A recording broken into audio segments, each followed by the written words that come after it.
कहाँ से आए हैं आप? मैं अयोध्या वासी हूँ। अयोध्या वासी हैं। फिर से सवाल उठाना शुरू कर दिए। इतनी लंबी कानूनी लड़ाई लगी, उसके बाद जो है मंदिर मिला। 496 वर्ष के बाद रामलला विराजमान होने जा रहे हैं। मुस्लिम पर्सनल लॉ बोर्ड के अध्यक्ष को क्या दिक्कत हो रही है? देखिए, जब ताला खुला तब भी मैं यहाँ था, कार सेवा जब चला तब भी मैं यहाँ था, कार सेवा पे गोली चली तब भी मैं यहाँ था। जब सुप्रीम कोर्ट ने फैसला कर दिया कि मतलब ये रामलला को दे दिया जाए, तब उस समय आवाज़ तो नहीं उठाया उन लोगों ने और शांति बनाए रखे। तो आज जो हमारा राम का मंदिर बन रहा है तो सभी को खुश होना चाहिए, क्योंकि राम क्या लग रहा है, भड़काया नहीं जा रहा है क्या आपस में? ये भड़काने का काम मत करें किसी को। मैं सबको बता देना चाहता हूँ कि कोई भड़कावे ना किसी को। और राम का जो मंदिर बन रहा है इसको सब मिलके बनाइए। और जो मोदी जोगी जो है इनको चुना गया है मंदिर बनाने के लिए। ये दोनों भगवान के अवतार हैं, एक राम है तो एक लक्ष्मण है। ये अपना घर बनाने का, लेकिन कह रहा है आप 24 में नहीं आने देंगे। मैं गारंटी से कर रहा हूँ, मैं अयोध्या वासी हूँ।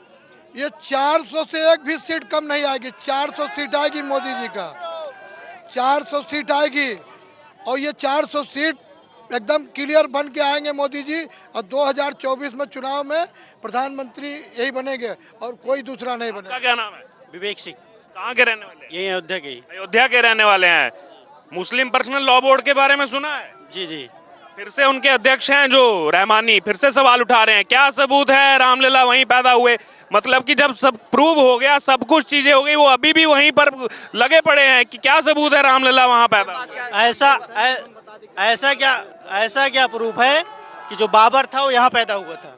ये भी तो तो नहीं। यहाँ हुआ ही नहीं, वो तो उज्बेकिस्तान से आया था। उज्बेकिस्तान में जब आया था तो इसका मतलब उसने यहाँ नवनिर्माण कराया। और नवनिर्माण जो हुआ है उसमें जो साक्ष्य मिले हैं वो मंदिर के ही तो मिले हैं। तो जो मंदिर के तो उसमें जो वो होते कौन है प्रूफ मांगने वाले? वो अगर हिंदू होते तो रामलला के बारे में पूछते तो आदमी बताता भी खुशी से। लेकिन जब वो खुद ही अपने आप को मुस्लिम साबित कर रहा है तो उनको बताने क्यों जाए हम लोग इसको नेसेसरी नहीं समझते कि उनको जवाब दे। हाँ, मैं बताता हूँ। मुस्लिम पर्सनल लॉ बोर्ड उनको मालूम होना चाहिए कि एएसआई एक संस्था है जिसके चीफ थे के मोहम्मद साहब, वो भी एक मुस्लिम भाई थे। उन्हीं के नेतृत्व में यहाँ खुदाई हुई और जो भी खुदाई हुई उसमें जो भी चीज़ें पाई गई वो इस बात के सबूत थे कि वहाँ पुराना मंदिर था। और उसको माननीय सुप्रीम कोर्ट के द्वारा 5 जजों के द्वारा जो स्टेटमेंट दिया गया, जजमेंट दिया गया, उसमें इस बात को माना गया कि वहाँ पुराना मंदिर था। तो उसी प्रक्रिया के तहत माननीय सुप्रीम कोर्ट का निर्णय है। अगर मुस्लिम पर्सनल लॉ ऐसी बात करता है तो ये कंटेम्प्ट ऑफ कोर्ट हुआ। बिल्कुल। और साथ में अगर बात की जाए यहाँ पर ये जो भी स्टेटमेंट्स आ रहे हैं एकदम 22 जनवरी से ठीक पहले क्यों? जजमेंट तो 9 नवंबर 2019 को आया था और ये तुरंत पहले 22 जनवरी को रामलला विराजमान होने वाले हैं। 14 जनवरी को स्टेटमेंट दे दो, क्या सबूत है रामलला वहाँ विराजमान हुए? मोदी आ रहे हैं तो सेकुलरिज्म का कत्ल हो गया। हाँ, तो वो उनको इस बात का कष्ट हो रहा है ना कि वो एक बहुत बड़ी लड़ाई जिसपे वो वोट बैंक की जो राजनीति थी वो खत्म हो रही है, तुष्टीकरण की राजनीति खत्म हो रही है। एक बहुत बड़े विवाद जिसपे दुनिया की नजरें थी और हिंदुस्तान की पॉलिटिक्स उस पर डिपेंड थी, उस बात का अंत हो रहा है। प्राण प्रतिष्ठा के साथ ही, जैसे ही प्राण प्रतिष्ठा होगी, मंदिर कंप्लीट होगा, उस विवाद का अंत हो जाएगा।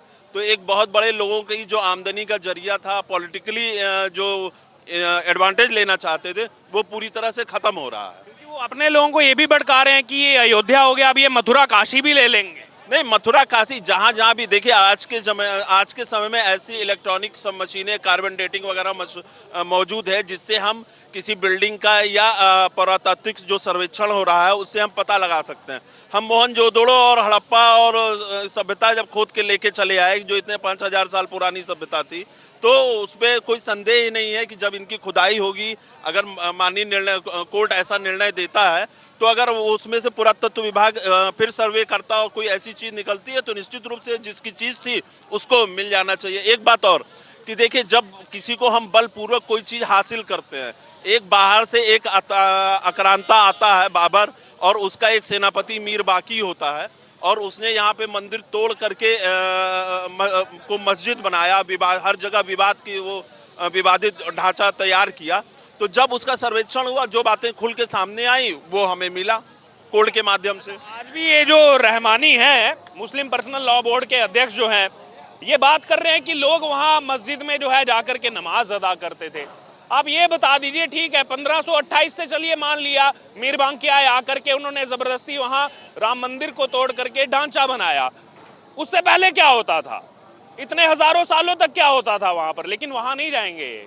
उस इतिहास की हजारों वर्ष की मैं बात करूंगा तो वहां शांत हो जाएंगे। फिर उससे पहले मेरा भी वक्तव्य सुन लीजिए। जो ये लोग कह रहे हैं कि वहां तो मस्जिद हुआ करती थी, वहां नमाज पढ़ते थे, मान लिया चलिए 1528 में मीर बांकी आया, सेनापति आकर के उसने मस्जिद बनाई।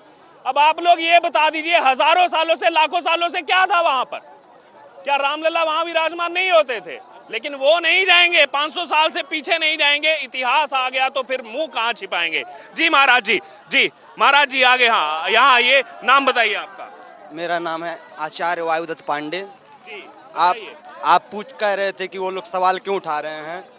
ये भी कह रहे हैं कि पीएम मोदी पहुंच रहे हैं कार्यक्रम में, ये कत्ल हो रहा है, इंसाफ का कत्ल हो रहा है, सेकुलरिज्म का। उनको पहले हम जवाब दे दें। जी जैसे ये हमारी हथेली है, हथेली में 5 उंगलियां होती हैं। अब हमारे शास्त्रों के हिसाब से इस 5 उंगलियां में एक किसी पे शंख, किसी पे चक्र, किसी पे शंख, किसी पे चक्र, यही बनी रहती है। वह चाहे हिंदू हो, चाहे मुस्लिम हो, चाहे सिख हो, चाहे ईसाई हो, यह प्रमाण है। अगर उनके हथेली पे उनके किसी का चित्र बना हो तो हमको दिखा दें। ये प्रत्यक्ष प्रमाण है कि हमारे राजा राम जी हमारे यहीं थे। आज देखिए हमारे यहाँ इतना खुशी का माहौल है, लेकिन उस खुशी के माहौल के पीछे जो है, हम लोग के 506 साल पहले जो है, एक हम आपको 2 लाइन की बोलेंगे, आप सुनिएगा कि जो है खुशी किस चीज़ की है और गम उसके पीछे क्या है। कि खुशी एक एहसास है, खुशी एक एहसास है। उस 22 जनवरी को पूरे उत्तर प्रदेश को तलाश है, पूरे विश्व को तलाश है। और गम एक अनुभव है जो 500 सालों से अपने पास है। हम लोग ने देखा यहाँ पर क्या रहती थी, कुछ नहीं रहता था। आप लोग कभी भी ये सोचे थे कभी कि हम ऐसा इस जगह खड़े? इनकी सरकार 70 साल तक रही। 70 साल में अगर ये बताइए 370 हटा तो ये लोग उठाए कि नहीं उठाए? तलाक पे हुआ तब उन लोग को क्यों भाई? अब तो ये उठाएंगे राम के। जब 3 तलाक का मुद्दा हटा तब नहीं, तब भी बौखला गए थे कि हाँ एक तो होता था, अब तो 3। अब तो उन लोग को सक्की मक्की, तभी से वो लोग बंद हो गए। योगी मोदी के अलावा कोई, मोदी जी को अगर नहीं प्रधानमंत्री बनाएंगे तो किसको बनाएंगे? अरे धन्य धन्य हमारी भारत धरा, धन्य धन्य हमारी भारत धरा, और धन्य धन्य हमारे मोदी जी। कहा जाता है कि रामायण में लिखा हुआ है, राम नाम सुनहि जगावहीं, सुख संपत्ति नाना विधि पावहीं। तो राम जी के जो नामों का स्मरण करता है, चाहे किसी प्रकार, चाहे बोल के, चाहे मतलब भले वो बुराई कर रहे हैं, लेकिन सब तरह से राम जी जो है अच्छा ही करते हैं और अच्छा ही हो रहा है और आगे भी अच्छा होगा। इसीलिए हमारे मोदी योगी जी आएंगे। बिल्कुल आपके पास में होऊंगा। पहले आप बताइए क्या नाम है? भावेश त्रिपाठी। कहाँ के रहने वाले हैं? अयोध्या। अयोध्या के रहने वाले हैं। सर 496 वर्षों तक इंतजार करना पड़ा रामलला को विराजमान होने के लिए। कानूनी लड़ाई भी लड़ी, सब लड़ाइयाँ लड़ी गई। उसके बाद कानूनी प्रक्रिया के तहत जो है यहाँ पर सुप्रीम कोर्ट ने कहा और अब मंदिर निर्माण होकर के तैयार है। लेकिन इस बीच अभी भी मुस्लिम पर्सनल लॉ बोर्ड को दिक्कत है। अब फिर उन्होंने कमेंट बाजी शुरू कर दी है। उनके जो अध्यक्ष हैं रहमानी, उन्होंने कहा है क्या सबूत है रामलला वहां पैदा हुए, जबकि ये सब कुछ प्रमाण हो चुका है। फिर कह रहे हैं मोदी क्यों आ रहे हैं यहाँ, वो सेकुलरिज्म और इंसाफ का कत्ल हो जाएगा मोदी अगर उस दिन यहाँ कार्यक्रम में आ रहे हैं। इनकी भाषा और तमाम चीजें, क्या कहना चाहेंगे इस पर? इनकी जो भाषा है इस पर तो यही है कि सीधे इनको हटा देना चाहिए।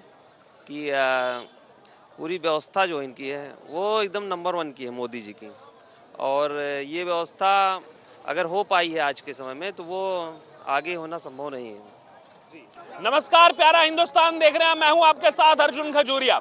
रामलला विराजमान होने वाले हैं 22 जनवरी को। प्राण प्रतिष्ठा का कार्यक्रम है। 496 वर्षों के लंबे इंतजार के बाद, लंबे संघर्ष और लंबे बलिदान के बाद जो है रामलला विराजमान होने जा रहे हैं। लेकिन इसी बीच मुस्लिम पर्सनल लॉ बोर्ड के अध्यक्ष जो रहमानी है, अध्यक्ष खालिद सैफुल्लाह रहमानी, उनको ना जाने कौन सी दिक्कत हो गई है। क्या आपने वोट बैंक के लिए, क्या अपीजमेंट की पॉलिटिक्स के लिए फिर से शुरू कर दिया राग अलापना कि पीएम मोदी पहुंच रहे हैं तो ये बहुत बड़ा कत्ल है सेकुलरिज्म का, ये बहुत बड़ा कत्ल है इंसाफ का। और क्या कह रहे हैं कि क्या सबूत है कि रामलला वहां पैदा हुए। तो ये वही लोग हैं जिनसे इनके पैदा होने के सबूत मांगे जाएंगे तो एकदम से जन्ना जाएंगे ये लोग।